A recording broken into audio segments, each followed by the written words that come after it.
জুলাই আমাদের জাতীয় ইতিহাসের একটি গুরুত্বপূর্ণ অধ্যায়। এই আন্দোলন আমাদের শিখিয়েছে অন্যায় ও স্বৈরাচারের বিরুদ্ধে মানুষের ঐক্য, সাহস ও আত্মত্যাগ কখনোই বৃথা যায় না। জুলাই চেতনা শুধু স্মরণ করার বিষয় না, এটি একটি ন্যায়ভিত্তিক, গণতান্ত্রিক, বৈষম্যহীন বাংলাদেশ গড়ার অঙ্গীকার। জুলাই গণ অভ্যুত্থান আমাদের সামনে একটি বড় দায়িত্ব রেখে গেছে। শহীদের আত্মত্যাগ ও আহতদের ত্যাগের মর্যাদা রক্ষা করতে হলে আমাদের রাষ্ট্র ও সমাজের ন্যায় বিচার, সুশাসন, মানবিক মর্যাদা এবং মানুষের অধিকার নিশ্চিত করতে হবে। নতুন প্রজন্ম যেন জুলাইয়ের ইতিহাস শুধু বইয়ের পাতা নয়, নিজেদের মূল্যবোধ, দায়িত্ববোধের মধ্য দিয়ে ধারণ করে, এটাই হোক আমাদের প্রত্যাশা। আজকের এই আয়োজন মাধ্যমে জুলাইয়ের ইতিহাস, আত্মত্যাগ ও গণতন্ত্রের আকাঙ্ক্ষাকে নতুন প্রজন্মের সামনে তুলে ধরা হয়েছে। বিশেষ করে ডকুমেন্টারি প্রদর্শনী এবং স্মরণিকা প্রকাশের উদ্যোগ আমাদের ইতিহাস সংরক্ষণে গুরুত্বপূর্ণ ভূমিকা রাখবে। আমি বিশ্বাস করি দেশের প্রকৌশলী সমাজ উন্নয়ন ও রাষ্ট্র নির্মাণের অন্যতম প্রধান শক্তি। আমাদের অবকাঠামোগত উন্নয়নের পাশাপাশি একটি মানবিক, নিরাপদ ও জবাবদিহিমূলক বাংলাদেশ গড়ে তুলতে সবাইকে নিজ নিজ অবস্থান থেকে দায়িত্ব পালন করতে হবে। একই সঙ্গে আমাদেরকে মনে রাখতে হবে, কোনো গণ আন্দোলনের প্রকৃত সাফল্য কেবল পরিবর্তনের মধ্যেই সীমাবদ্ধ নয়।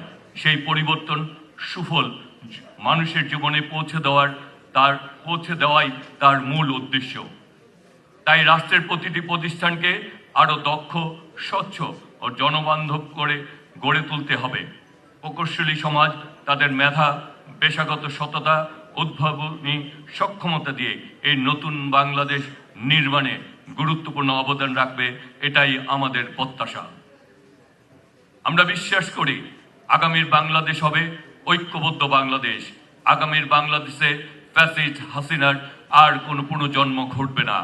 আগামীর যে বাংলাদেশের মাটিতে ফ্যাসিস্ট হাসিনার মৃত্যু ঘটেছে, সেই ফ্যাসিস্ট হাসিনাকে বাংলাদেশের 18 কোটি মানুষ আর কখনো ফিরে আসতে দিবে না। আমি আজ বিশ্বাস করি, আমরা বিশ্বাস করি যে রক্তের বিনিময়ে অর্জিত গণতন্ত্র, ভোটাধিকার এবং আমরা সুশাসন পেয়েছি।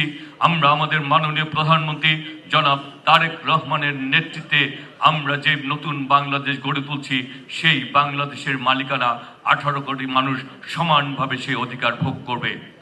আমরা বাংলাদেশকে কোনো দলীয়করণের বাংলাদেশ চাই না, কিন্তু এই কথার সাথে সাথে বলতে চাই যে ফ্যাসিস্ট সরকারের দোসর হিসাবে যে প্রকৌশলীরা কাজ করছে, আমাদের সরকার সেই দোসরদেরকে পুনর্বাসন করবে। আমরা সেটাও করতে দিব না, আপনাদেরকে কথা দিচ্ছি। আমরা চাই ফ্যাসিস্ট মুক্ত সমাজ, আমরা চাই ফ্যাসিস্ট মুক্ত প্রকৌশলীদের দ্বারা আগামীর বাংলাদেশ মাননীয় প্রধানমন্ত্রী তারেক রহমানের নেতৃত্বেই ইনশাল্লাহ আমরা সকলে ঐক্যবদ্ধভাবে গড়ে তুলব।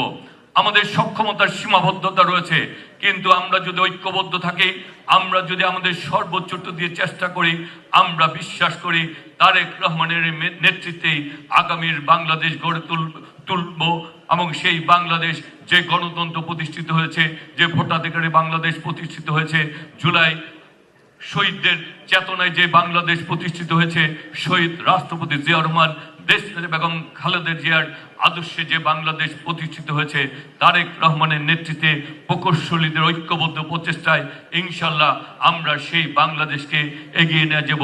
সেই প্রত্যাশা রেখেই বলতে চাই, জুলাইয়ের চেতনায় মাননীয় প্রধানমন্ত্রী তারেক রহমানের নেতৃত্বেই আমরা গড়ব বাংলাদেশ। সবার আগে, আমার আগে আমরা, আমাদের আগে দেশ, সবার আগে বাংলাদেশ। বাংলাদেশ জিন্দাবাদ।